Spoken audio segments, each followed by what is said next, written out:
Real quick, before I get started, does anybody have an issue? I can do it with the mask on, no problem. Does anybody have an issue if I take the mask off? I actually had COVID and had both shots, so fingers crossed, I should be okay.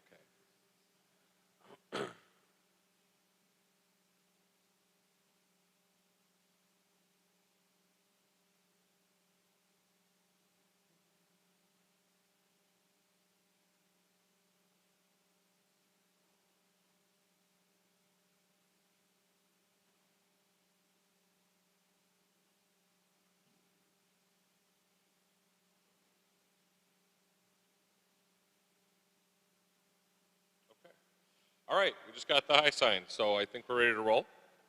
Thank you guys for coming. Tonight's presentation is a parent's guide to internet safety. I'm going to introduce myself. Got a little slide here. I've been a police officer in the suburbs of Chicago, going on, it'll be 23 years in January, so I'm in my 22nd year now. I'm in DuPage County. Currently, I'm a junior high school resource officer, and I also teach a curriculum similar to the DARE program. Our town got rid of it, and we created our own curriculum. It's called GRIT. It's not an acronym, it just stands for having grit. And I teach that program 2nd grade through 6th grade, and then I'm the SRO at the junior high, so I deal with all the kids in the community. Any kind of juvenile case comes across my desk. If it's anything serious or important, unfortunately, it ends up on my desk, whether I like it or not. And the types of cases I'm getting have everything to do with this presentation tonight. Okay, a lot of activity on the internet, whether it be cyberbullying, inappropriate pictures or content being sent back and forth. I've been working with kids my whole career. I got 3 of my own. As I mentioned earlier, my youngest is my daughter. She's getting ready to head into high school, so she's right in the prime of all these topics. And actually, all 3 of my kids at various times, since I've owned my business called Safe Schools for All, at various times have helped me with these presentations because kids know way more than we do. Okay, I know IT people that are like, yep, I'm really good with computers, it's my job, but my kid knows way more about TikTok and social media than me. So I speak nationally on these topics. I go across the country, and I've been doing this for over 10 years now, so I will keep you informed and entertained. We'll get you out of here within the hour, and I'm happy to answer any questions, so don't be shy. These are some of the more current popular apps and games that are out there right now. Okay, and this has changed. Over the years, it certainly has changed. Instagram used to be #1 just recently. It's now Snapchat, and TikTok is going to take over eventually. It's just a matter of time. So those are probably the 3 most popular apps our kids are using when it comes to social media. And the games change all over the place. Call of Duty is one of the current hot ones. Minecraft has always been popular. Among Us is one that freaked out a few parents about 6 months or a year ago when it hit big. You know, Roblox, there's still a bunch out there, but these are the more popular ones that our kids are probably using. So you didn't know there'd be a pop quiz, but there is. So take a look, and I'm sure all of us can answer the question who these 3 people are. Okay, whether we like them, whether we watch their shows and movies, we as adults all know who these people are. We see them, we automatically go, yeah, I know who that is. How about these people? Does anyone have a clue? In the back. There you go. Exactly. Your daughter does watch them. All the kids watch them, okay? These people, just like I showed the screen with the Rock Oprah and Brad Pitt, and we instantly knew them, all of our kids going as young as 3rd, 4th grade through high school instantly know these people. And I've had to change these. I literally just changed the gentleman from a different person last night when my daughter's like, no, not him anymore, it's this one. These people are social media influencers. They have millions and millions of followers on all different platforms. They're not just TikTok famous. They're also Instagram famous. They're also YouTube famous. And they're famous for being famous, okay? Very similar to the Kardashians or something like that. These kids create content that our kids love to watch. In a little more detail, here's who they are. On the left, Charlie D'Amelio has 100 million followers. That's worldwide. That's just TikTok. It doesn't count her other social media platforms. She's generating an income of about $4 million. For those of you that like Dunkin' Donuts and you go in to get your coffee in the morning, There's a drink called the Charlie. That's her. That's the drink she likes, okay? The gentleman in the middle is Noah. He's probably one of the more popular male influencers. Raise your hand if you've heard of the Sway House. Yes, remember, if you're my age, you remember The Real World, where you took a bunch of clowns on MTV, had them live together, and watched them fight, and it was entertaining? The Sway House are a lot of these kids got invited to live in a mansion in Los Angeles. They lived together for over a year, and their only job was to create content on their phone or electronic device and put it on social media. He was one of the founding members of the Sway House. He no longer lives there. It's now defunct. Went away just recently. But a bunch of these kids got found and said, hey, go live here and make all this content, and we're going to pay you. All these kids make a ton of money. Addison Rae was just on the late night talk show where they did the TikTok videos, and she broke down the top 5 or 6 most current popular ones, and she did the dances for them, okay? So my daughter knows these kids. My middle son, who's 17 or 18 now, he knows these kids. He's obviously not as into them as the younger generation is. But just like The Rock and Oprah are famous to us, this is who our kids listen to. This is who our kids watch. If they came out and said, I'm voting for Trump or I'm voting for Biden, my daughter would listen and pay attention to that. That's how they get their information. So this is something all parents need to know about, okay? And I always try to compare real life to the online world, and it makes it much easier for us to understand. When your child leaves your home, you want to know a few things. Where are you going? Who are you going to be with? What are you doing? And you tell them what time to come home. We need to have that same mindset when it comes to our kids using the internet.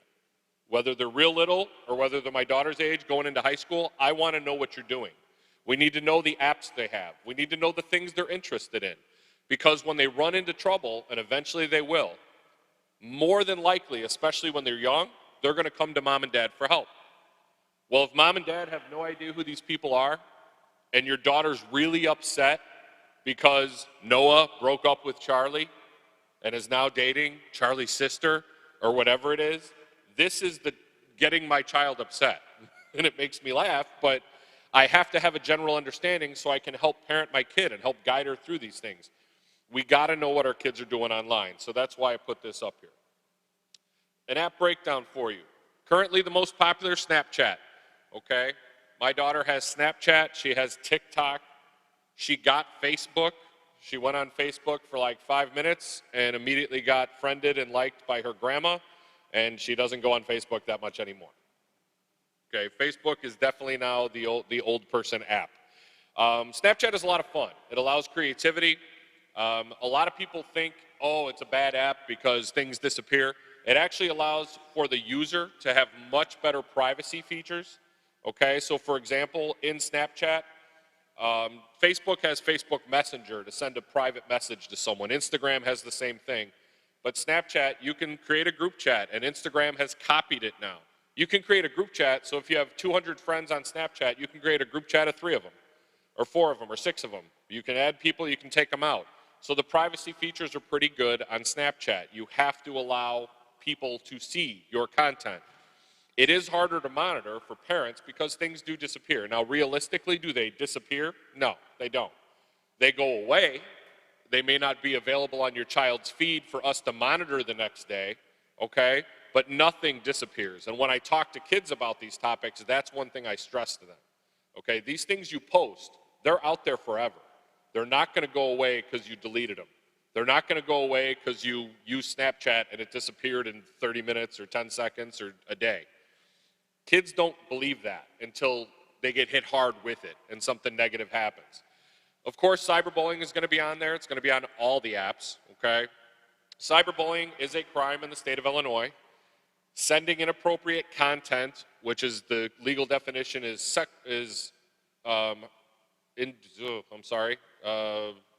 just did this the other day. It's basically sending something electronically that's an indecent depiction. That's also a crime. Now, unfortunately, they had to become crimes because they became a thing. Go back pre-internet, or when the internet just got started, cybercrime wasn't a thing, okay? Identity theft. When I became a police officer, that was not a crime. Now it is. because we always play catch up. So now that the internet dumps social media on us, we have to react to it. So we reacted, we created laws in Illinois, and every state, I think only one state doesn't have a cyberbullying law now, but cyberbullying is a crime. It's a Class B misdemeanor. I've arrested kids as young as 6th grade for cyberbullying. Now, the comparison I can give so parents can understand, everybody in this room, when you drive your car on your way here or on your way home, you're probably going to speed, okay? I'm a police officer, and I don't care anymore. I've been a cop 22 years. So speed all you want. I do too. Be safe. But realistically, as a cop, if I work an 8-hour shift, I could write 20 speeding tickets in an 8-hour shift, no problem. But we don't do that because as a police officer, I have other things to do. So I will focus more on someone that's going 10 miles an hour fast in a school zone in the morning as opposed to someone going 15 over on a major roadway like Route 53 or 83, okay? We pick and choose what we do, but we could write speeding tickets all day long. When it comes to the crime of cyberbullying, I used to have fake accounts and monitor the kids in my community. So I pretended to be a teenager online, created a fake account, put up a cartoon character as my icon, made up a fake name, friended, followed, and interacted with the kids. Based on what I saw, I could arrest kids for cyberbullying almost every day, just like I could write a ticket for speeding almost every day. But it's how it impacts people. So for example, if boy number 1 is cyberbullying girl number 2, and girl number 2 is laughing at it because she really doesn't value boy number 1's opinion at all, I'm not worried about that. But if that same kid cyberbullies someone else the exact same way, and it causes that kid to be afraid to go to school, it causes that kid to want to block them or unfriend them or report it, it's hit them a different way. So that may be something I do get involved with. The schools are getting involved with this all the time. My junior high, 7th and 8th grade, the social workers' doors are just a revolving door, and most of their problems that they're talking about started on social media. So cyberbullying is out there. It's out there every single day. One thing important about all these apps, some of them are fun, some more than others. They all have their pitfalls. Please understand forever, when it comes to adults and kids, none of these apps care about your safety or your child's safety at all. They don't. They set age limits because an attorney told them to set an age limit, okay? So that way they can protect themselves. They say, oh, we can offer a way to report cyberbullying. That's great. Doesn't matter. They're not monitoring. They're not paying attention. They just want people to use their device, use their app, and get more popular and make more money. They're not worried about your child's safety. When it comes to Snapchat, we want to make sure the location setting is off, okay? Example being, if you're on Snapchat and your daughter is a 7th grader and she has 150 friends on Snapchat, when she has her phone on and Snapchat is on, every one of those friends knows exactly where she's at. So if she was here, they'd be able to look at the little map and see her little Bitmoji and go, oh, she's at the church tonight. That's where she is. I can see it physically. So I make sure my kid has their geolocation setting off, okay? The only people that should know where my kid is me. So her friends don't need to know that. So if your kids do have Snapchat, that is one thing I would make sure they do is turn the geolocation setting off. It's not hard to do. Just go right into the settings and it'll show you how to do it on both the iPhone and Android devices. Instagram. This used to be number 1. Now it's fallen back to number 2, but it's still extremely popular. It's like, we call it like the gateway app. You know, back in my day, cigarettes were the gateway drug. Instagram is the gateway app. It's usually one of the first ones kids get. Parents feel comfortable with it. It's owned by Facebook. It's very similar to Facebook. It's much easier to monitor. Parents probably are more likely to have an Instagram than they are a TikTok or a Snapchat. Cyberbullying happens there too. And again, they're starting to copy everything Snapchat does because Snapchat is more successful than them. So it's just why reinvent the wheel? We're just going to call it something different and do what Snapchat does. But screenshots are an issue, and that's something that kids, again, when it goes back to Snapchat, oh, it's going to disappear. Well, we all know on a phone it takes about a second or two to do a screenshot. So your child sends something they think is funny. Your child posts a picture they think some kids will enjoy and find amusing. And then they realize, oh man, that's a little over the top. I probably shouldn't have posted it. Or maybe some of their friends send them a message and go, that's not funny, take it down. 5 minutes later, they delete it. In the 5 minutes, any one of those kids that follow them on social media can screenshot that image. Then they can do whatever they want with it. So here's an example of something that happened in the community I work in. A boy asked to use a girl's phone because his phone was dead. They were in a McDonald's together. He said, can I use your phone to text for a ride? She said, sure. He went into her phone, went into her app, went into her photos, found a photo that was extremely inappropriate, sent it to his phone, put it on Snapchat with a filter. The next day, hundreds and hundreds and hundreds of kids had seen it. Literally a 12-hour time span. The girl had no idea how this happened. So of course the first question is, why did you send that person that image? I never sent that person that image. That was not for him. I didn't even remember it was on my phone. These are the types of things that happen. Someone posts something inappropriate, they delete it, it's already screenshotted. Then that kid uses it as blackmail or bribery against the other kid. These things happen all the time, okay? So again, none of these apps really want to keep your kids safe. Moving on to TikTok, which is obviously the cool new popular one, it's taking off. And all that talk several months ago when our former president said we're going to get rid of TikTok, it was never going to happen, okay? That was just, he was being a blowhard and saying things that just weren't factual. TikTok was making way too much money to go anywhere. So it is a lot of fun if you've never been on there. It allows the users, they can create short little videos. They can create their own content. They can use all kinds of photo apps and things like that and filters. It's a lot of fun. You always see cyberbullying. It's going to happen. What I do like about TikTok is they at least make an effort. So when you're going to comment on someone's post, it actually says something. It encourages the user to be nice. It'll actually say, like, say something nice about their video. Unfortunately, there is a bunch of music on there, so some of the content is inappropriate. Some of the lyrics are questionable. That's where parents and monitoring comes in. The other big thing is the addiction. Kids are way too addicted to their electronic devices. It's just the truth. My daughter, I have her phone charged in my room every night. Once, twice a year, we have the big debate as to why that has to happen. So I ask her, why do you need your phone in your room when you go to bed? It's my alarm. Okay, I'll go to Walmart and I'll buy you a $10 alarm clock. Well, I listen to music. You have an Alexa in your room. Listen to music on the Alexa. Well, and I go, now can I tell you why you shouldn't have it? Because when it charges in my room and I don't turn your phone off, I get alerts up until 12 a.m. on a school night from your friends. They're posting, they're commenting, they're sending you things. If you had your phone in your room and you received these alerts, what would you do? And she played it off like, well, I'd have it off. You know, you wouldn't have it off because you're using it as your alarm, right? Trust me, if that phone screen lights up at 1 in the morning on a Tuesday night, the kid is going to look at it. The kid is going to respond to it. It's like when the sun comes up to them, okay? They're going to look and see what it is. So they're very addicted.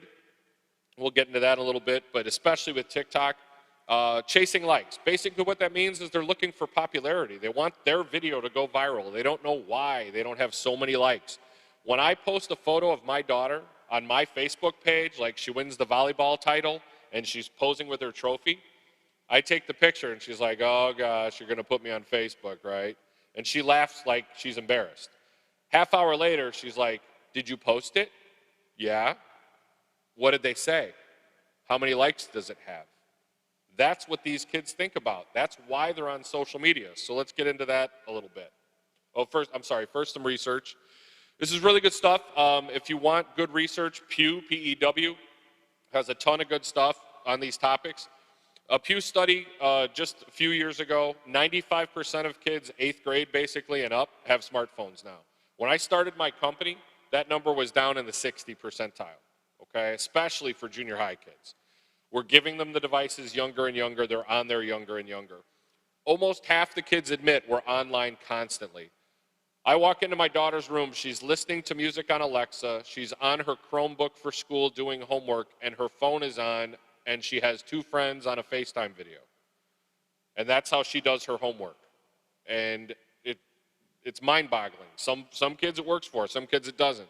But they're on there all the time if you let them be.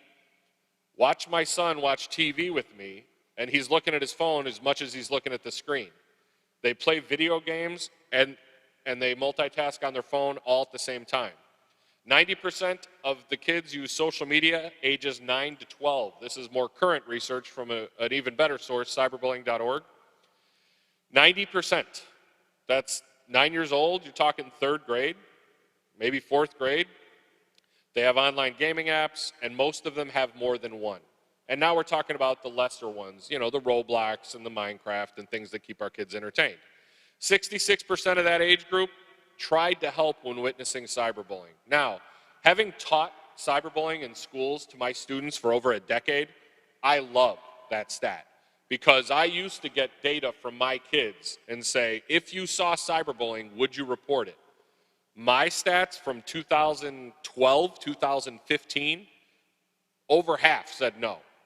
Then I'd ask them why. Well, number one, I don't know who to tell. Number two, I don't want to tell parents because they'd overreact. And number three, if I tell the school, they don't do anything anyway. Those are the reasons I got from the kids in my community. Now you see this research that's national saying 66% of the kids are going to get involved, are going to try to help. That's through the education process. That's what we're teaching them in the schools. And it's not just people like me. School districts now have this in their curriculum. They talk about this stuff, and it's extremely helpful. Kids are definitely learning, okay? My whole goal was never to say, Mom and Dad, don't give them a phone until they're 16. Hey, kid, you shouldn't be on there until this age. My whole goal when I talk to kids is to prepare them and give them the tools they need to survive in this environment because this is not going away. Technology is not going to disappear. It's just going to get better and better and more. And our kids have to learn how to live in that environment. Just like you teach a kid to swim, you start off with little doggy, little floaties, and then you put them in the 3 feet, and then next thing you know, they're jumping off the diving board and swimming. You teach them incrementally. Every school should be teaching this to our kids incrementally because they're going to be on there, and it's going to affect the child, but it's not only just going to affect the child, it's going to affect the school day, okay? Schools now have a responsibility to monitor this stuff, to stay engaged, to stay involved, because a lot of this stuff that starts at home on the phone or on the video game spills over into school. So, why are they on there? The number one reason is communication. This stat from 2018, it actually blew my mind, but it's still valid to this day. The number one form of communication for 12 to 18-year-olds is social media or text. It is not face-to-face talking. Please, by a show of hands, if any of you have taken your child to a friend's house for a sleepover or a play date or whatever, show me your hand. If they don't go up and ring the doorbell, they send a message on their phone, and when they walk up in the yard, the door opens magically and they walk in. Yep. I picked up my daughter years ago from a movie. They were 6th graders. I dropped 4 girls off at the movie theater in the afternoon. I picked them up right after. They got in the car. I asked them how the movie was. My daughter's in the front seat on her phone. So no one's answering me. So I laugh and I go, hey, kiddo, put your phone away. You know, like you have your friends in the car. And then all the girls cracked up laughing. They were on their device in my van communicating with each other that way. They were not talking to each other in the car. They were communicating that way. That's how they make plans. That's how they talk now. It's not face-to-face anymore. So a little scary for me, but something we all got to get used to. FOMO, fear of missing out. Kids don't want to miss it. Okay, I still talk to kids, the random kid that's a 6th grader that still doesn't have their own phone, and they feel so left out. And I try to reassure them, hey, you're fine, okay? You're probably a lot more functionally normal in your brain than most of the other ones are. But they don't want to miss it, okay? They heard, oh, did you hear this? Did you hear that? Did you see this? Did you see that? They don't want to be left out of the loop. So we've had kids that I've dealt with that have been the victims of some of the meanest cyberbullying. And when I tell them, and their parents or even their friends tell them, why don't you just delete the app and start over and block those kids? They don't want to delete the app. They'd rather take the cyberbullying abuse just to stay on the app to see all the other stuff they want to see. That's the frustration that I have. That's where I'm trying to work with the kids. Like you can put this device down. You don't have to be on that app. You don't have to be friends with these people. You know, things like that. But they just don't want to miss out on anything. They're bored, just like most kids. I'm bored. It's a beautiful sunny day. I have nothing to do. So they get on their devices. It does, in a positive way, offer them a chance to be creative, have fun, and communicate with one another. You know, my former mother-in-law lives a little farther away, so she stays in touch with my kids through social media, through text. So there are benefits to it. What are they doing on there? A lot of texting, video chats, gaming, you name it. They can be chatting one-on-one, like in a routine FaceTime that we're all normal with. They could be chatting in groups of 4 on an app called House Party. There's lots of apps like that out there. When I walk into my daughter's room at 7:30 at night, guaranteed she's in a chat with at least 3 to 4 other people on her device. They can create their own content. They can do it by themselves. They can work together. TikTok and all these other apps offer group settings where you can do duets or whatever you want to do. The younger ones, they're watching and learning. The older ones, they're judging and rumor spreading. That's what we do when we're on there, okay? Especially the kids. They're on there saying, oh, I don't like that outfit. Oh, I don't like that. This kid did that better than that kid. Oh, they both did the same video. I liked hers more than I liked hers. And then one girl has 17 likes in an hour, and the next girl has 4, and that girl deletes hers because she realizes it's not as good as the other kids. These are the types of things our kids are doing when they're on there, okay? There's a lot of stuff that we got to pay attention to, and we'll get into that a little bit more when it comes to monitoring. So pros and cons. There are good and bad. I've touched on it a little bit. It allows them to stay connected. It keeps them entertained. The first time I ever found out about TikTok was at a travel baseball tournament for my middle son when I gave the phone to my daughter because my wife at the time was not at the game yet, and my 8-9-year-old daughter was bored, and she wanted to get on my phone and play Subway Surfer. Well, I had that app on my phone because I knew it. I checked it out. It's fine. Here you go. Dad's busy coaching. Sit under the tree and where I can see you. We get in the car to go home. The phone rings. I just tell my son, hey, answer it for me because I'm driving. He picks up the phone, says hi to whoever it was, hangs up, and he starts to laugh. And he's like, Dad, you have TikTok? And at the time, it was called Musical.ly. And I'm like, what? And he goes, because he knew what it was. He starts to laugh, and he's like, why do you have this app on your phone? Are you doing videos? And I didn't know what it was. And I'm like, Jake, I have no idea what you're talking about. And I turn around and look, and my daughter's got this little grin. She heard about it. When she took the phone to play Subway Surfer, she downloaded the app. It's free. She put it on my phone and started to create content. She developed her own. She was 9 years old. So we took it off my phone. Then I had to research it, look into it. And that's, like I said, some of the content I use is from my own kids. So they get creative and competitive on there. They're learning new things about technology. It can be a useful tool for us in a lot of ways. Number one, it's a reward or a punishment. Oh, less time on your phone, taking away the video games. Hey, you're doing great. Maybe we can look at letting you get this app you wanted or buying this game you like or upgrading your device. Okay, so we can use it that way. We can also use it to keep an eye on our kids and know where they're at. I use Life 360 to find out where my kid is. That's the app she has on her phone that I have on my phone, so we both know where the other one is all the time. And if she's at one friend's house and then they walk 2 blocks to go to the other friend's house and she gets upset or wants to leave and she sends me a message, I'm like, oh, you're not there anymore. Where are you at?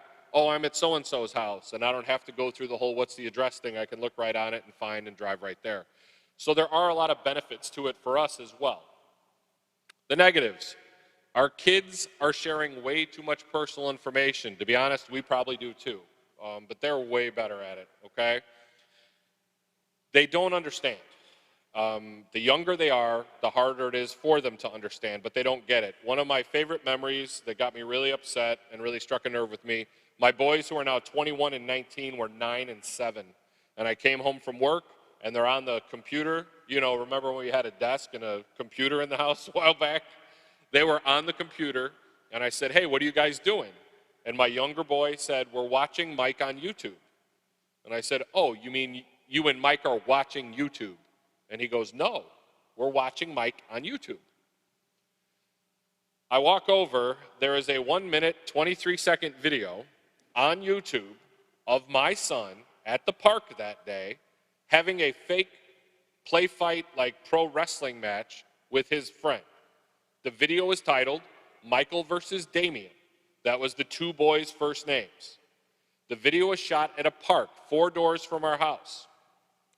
You could see the sign on the park that said the name of the park and the name of the town. My son's friend Damien was wearing his elementary school t-shirt. So they had this play fight, and I lost it, and I said, how did this happen? And he said, there's this girl that's in 7th grade, and she recorded it, and she said we can come watch it on YouTube. And I said, okay, great. So we found out who the girl was, and I had to send their mom to the door. I was too frazzled at this point. I'm like, can you please go down there and talk to that child's parent and say, take that down?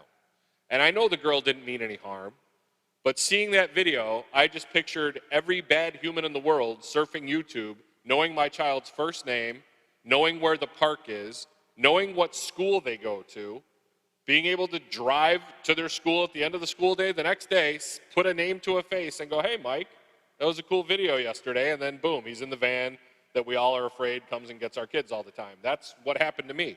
So we had the young lady take the video down.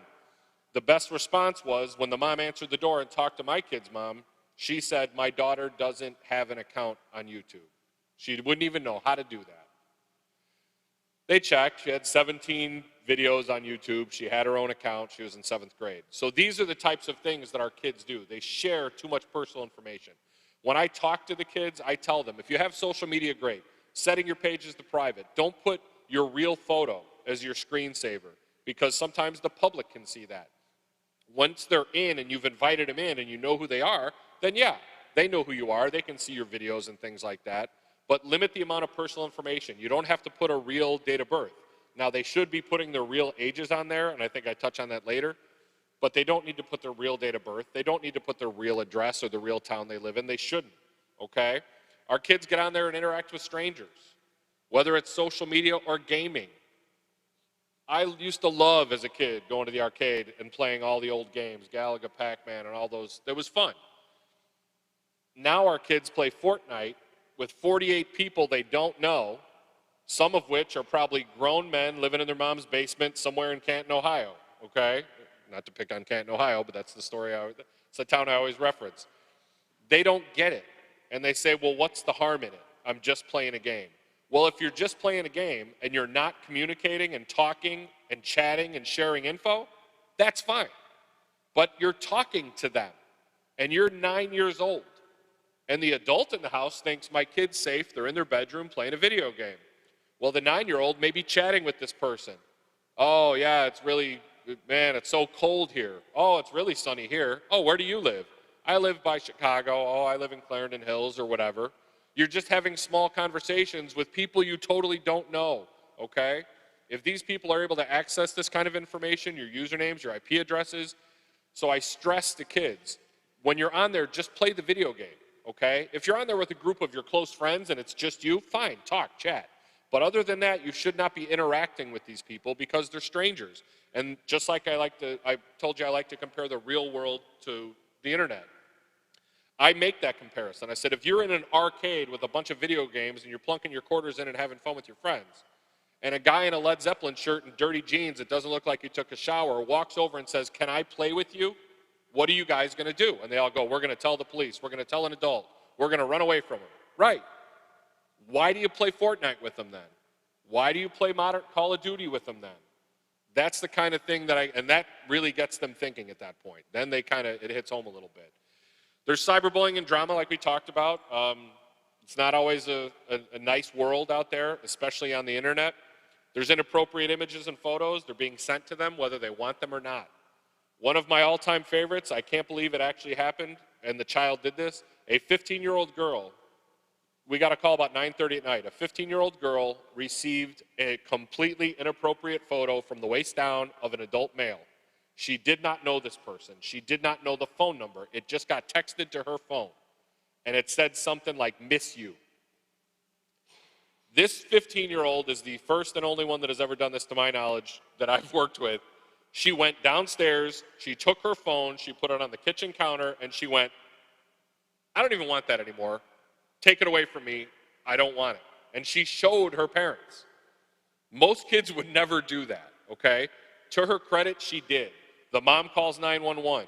We check the phone number. It comes back to Peoria, Illinois. We call the Peoria Police Department. We give them the address. They walk over, knock on the door. They talk to the man. He was intoxicated. He missed 2 digits in the phone number, and he thought he was sending that to his girlfriend. He did not get arrested. It was completely unintentional. He was mortified. He was humiliated. But at least I was able to go back to those parents a couple hours later, about 11 o'clock at night, and tell them, hey, this was completely indiscriminate. It was not asked for by your daughter. It was not sent by anyone you know. He lives very far away. It's a complete mistake. These things happen, okay? Your kids' friends are going to send them inappropriate stuff. And I talk about this with the kids in the class. What do you do when you get this inappropriate stuff? How would you handle it, okay? Most of them say, I delete it. Now, the problem is, I believe that to an extent, but they're going to view it first, okay? The thing I stress to them is if it's something that's that graphic or something that somebody sends you an image of a fight. You know, it happened at the junior high school, and they send you this 30-second video of a kid getting beat up in the hallway. That's something you need to show a parent. That's something you need to show a teacher.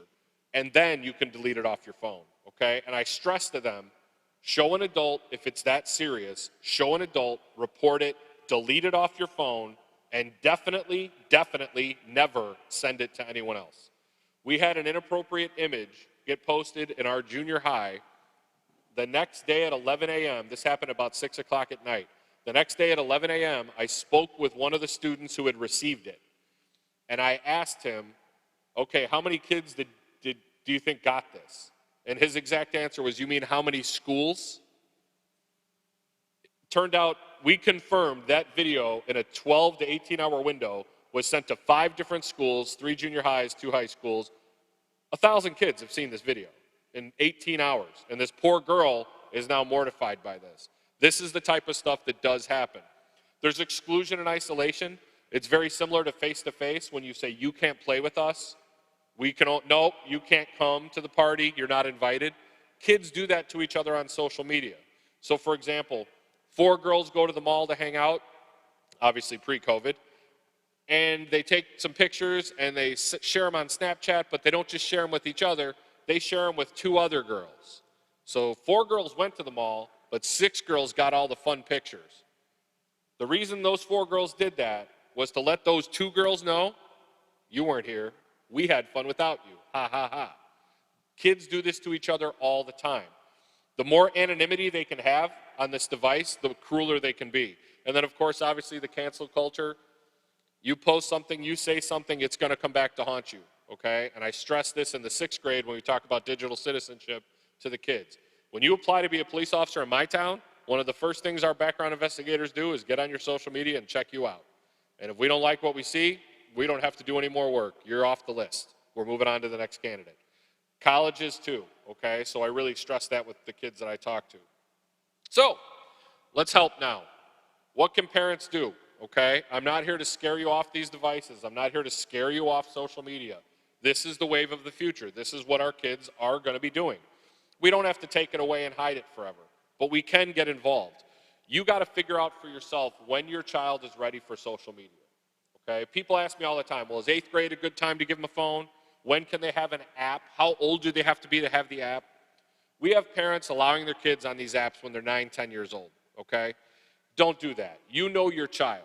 If your child is 10 and 11 and you trust that if I monitor them, they can have TikTok because I'm going to be doing it with them or I'm going to be seeing it regularly or before they post anything, I have to see it, that's fine, okay? There's no set age limit.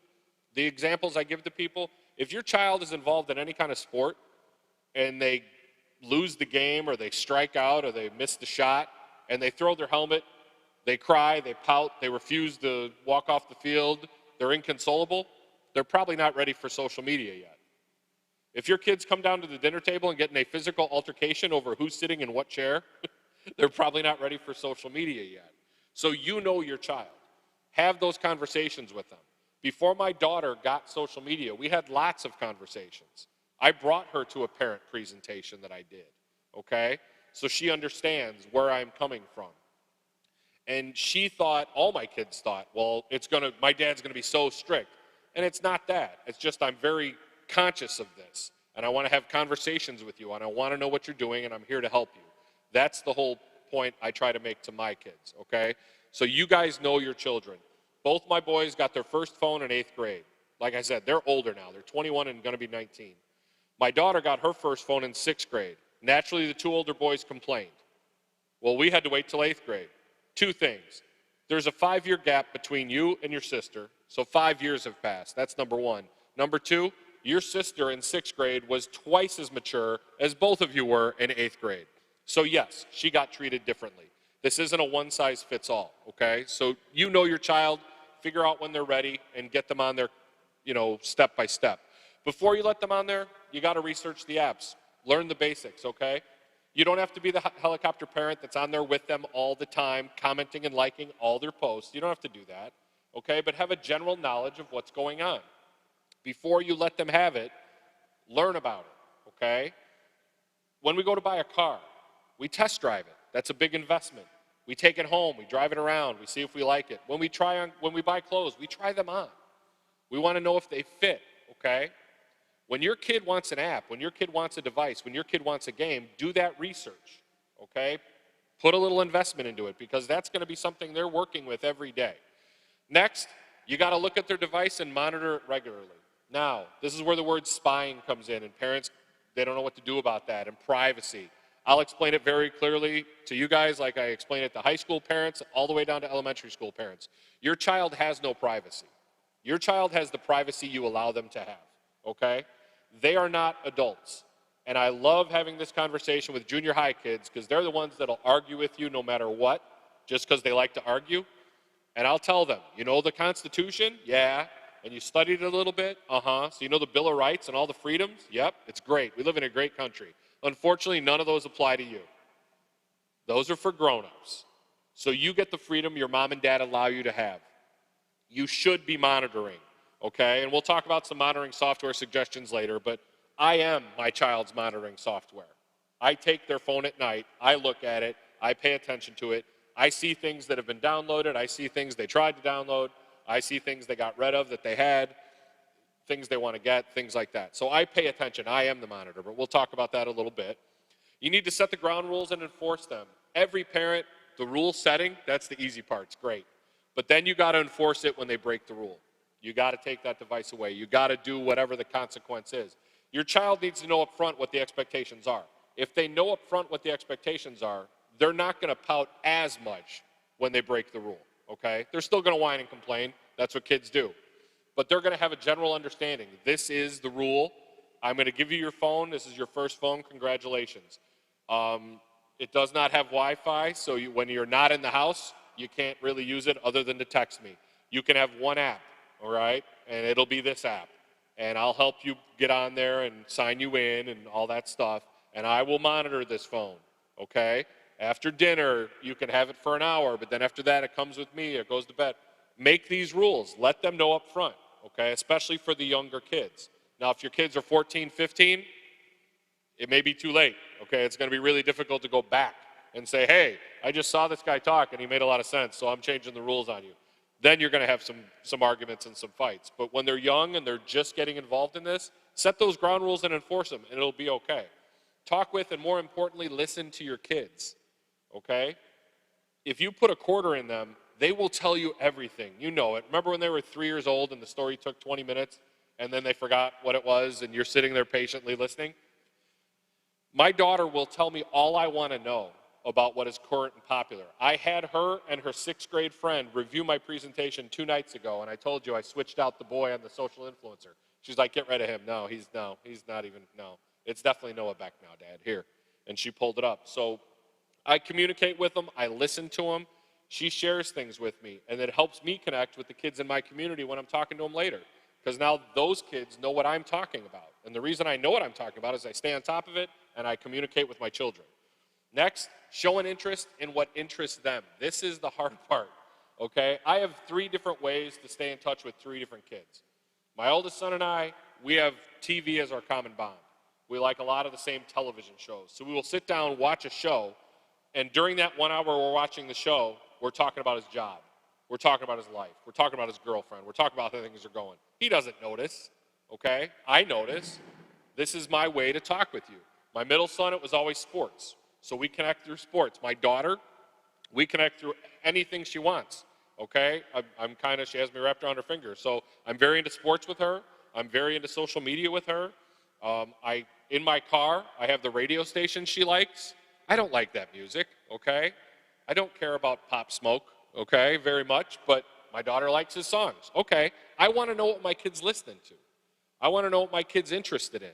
I just found out proudly that my 21-year-old son likes 80s hair metal. That's what I love. So he must have learned it from me, yet he's never shared this with me.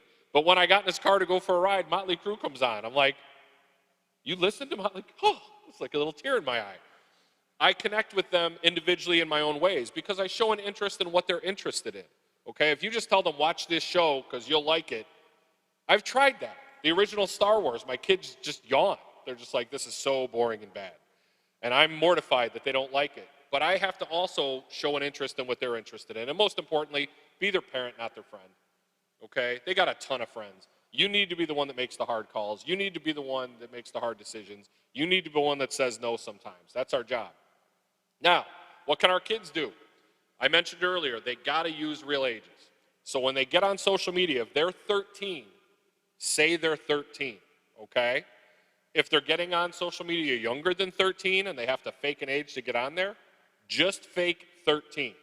When my daughter first did it, she said she was 19 years old.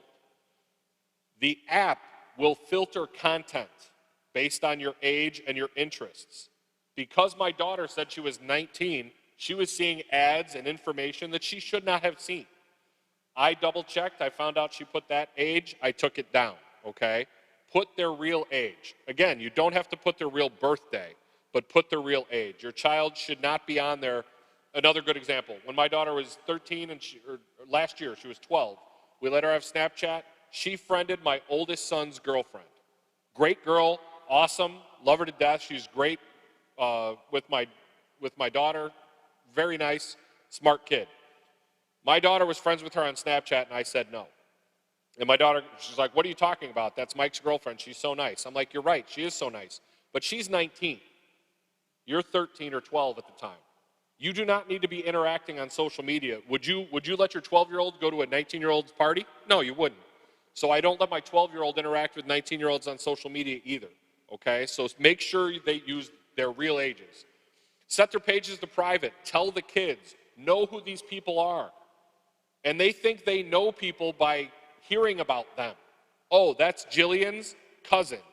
When did you meet Jillian's cousin? Well, I never met Jillian's cousin. He lives in Missouri. Then why is he your friend? Well, it's Jillian's cousin. But you have no idea who this person is. You've never met them. Meet them. And I tell kids all the time, if you have 200 followers, that's fine. You should individually know them. You should have met them at one point or another. They should know who you are.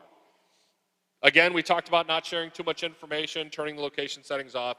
You have to have a plan for your kid. They have to be ready for when that cyberbullying comes, when that inappropriate content comes. Ask those questions. Hey, buddy, what if you got cyberbullied? What would you do? Have you ever been cyberbullied?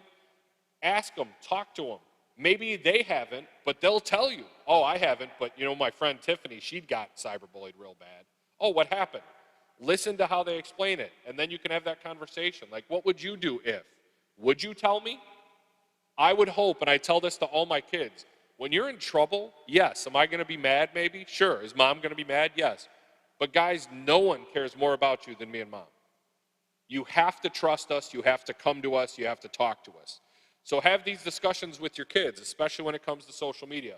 When you get cyberbullied, when your friend gets cyberbullied, when something gets sent to you that you didn't want or expect and it's not appropriate, what are you going to do? And then talk to your kids about having realistic expectations. If you're on there to have fun, if you're on there to enjoy the apps and interact with your friends, awesome. If you're on there to become a celebrity and to become Addison Rae or Noah Beck or Charlie D'Amelio, that's not what's going to happen, okay? That shouldn't be your focus or your goal. Your focus or your goal should just be go on there, use it, interact, and have a good time with it. Don't try to get Insta-famous, okay? Don't try to go viral.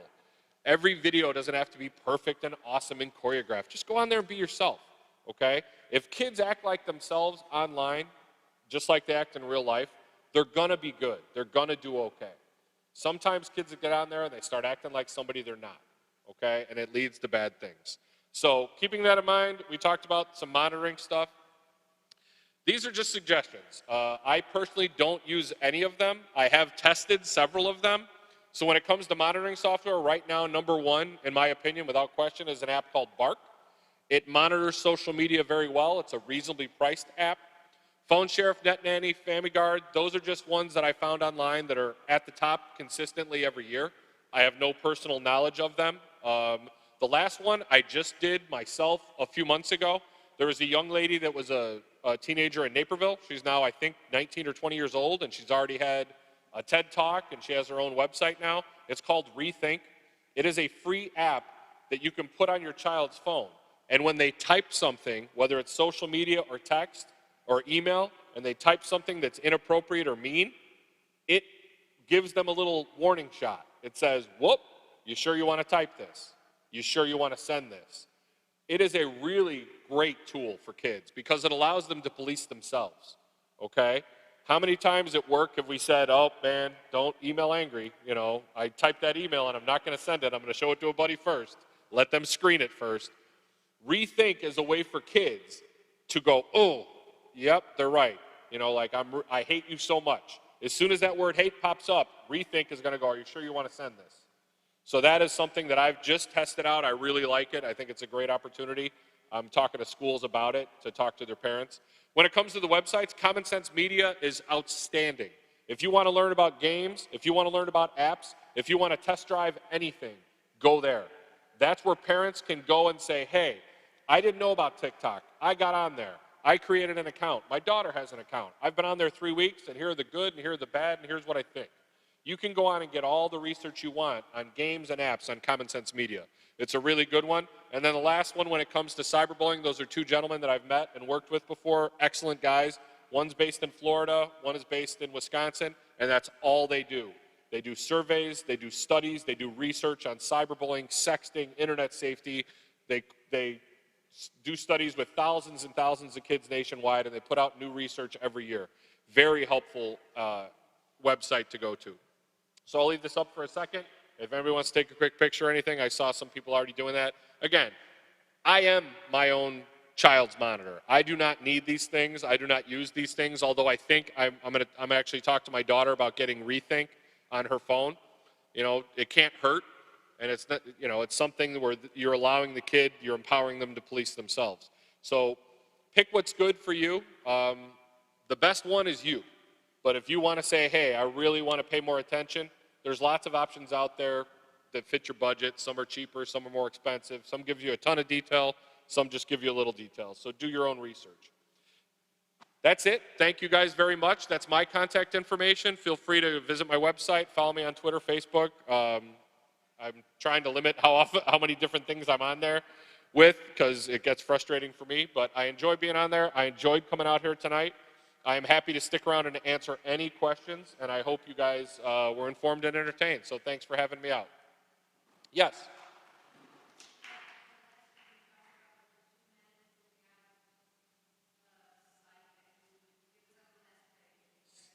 Yeah. Oh, the question was, let me just say it in the mic because they told me to repeat things because of the live stream. The question was on the screen, I can go back real quick. It's cyberbullying.org.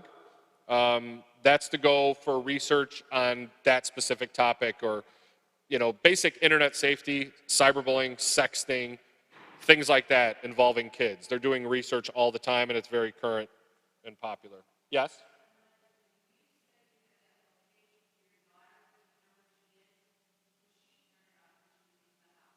Yes, the question is about Life 360, the app that allows me to monitor where my child is.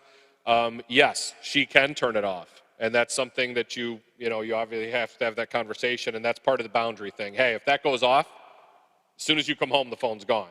And that's one thing I try to stress to my kids. Kids don't get, and I honestly don't know why we still call them phones. They're not. It's the internet at your fingertips.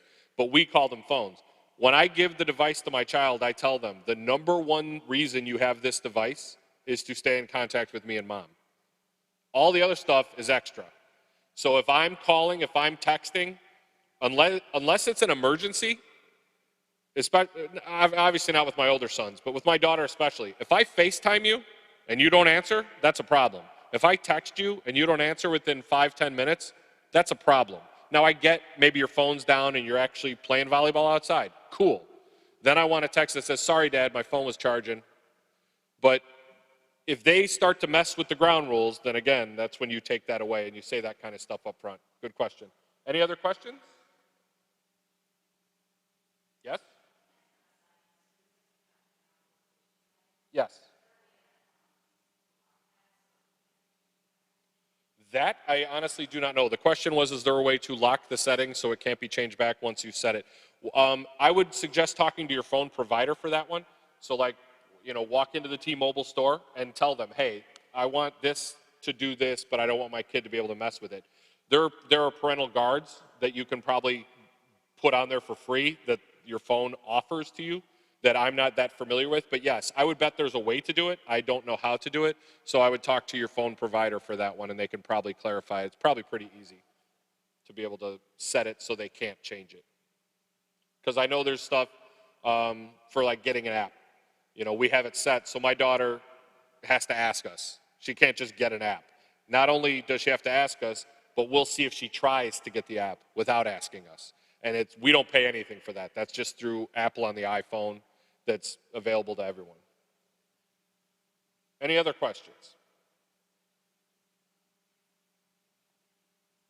Okay, well, thank you guys very much for taking time out tonight. I appreciate you coming. And there's my contact info again. If anybody needs to get in touch with me, feel free. I'm happy to answer any other questions you might have down the road. Shoot me an email. Thanks.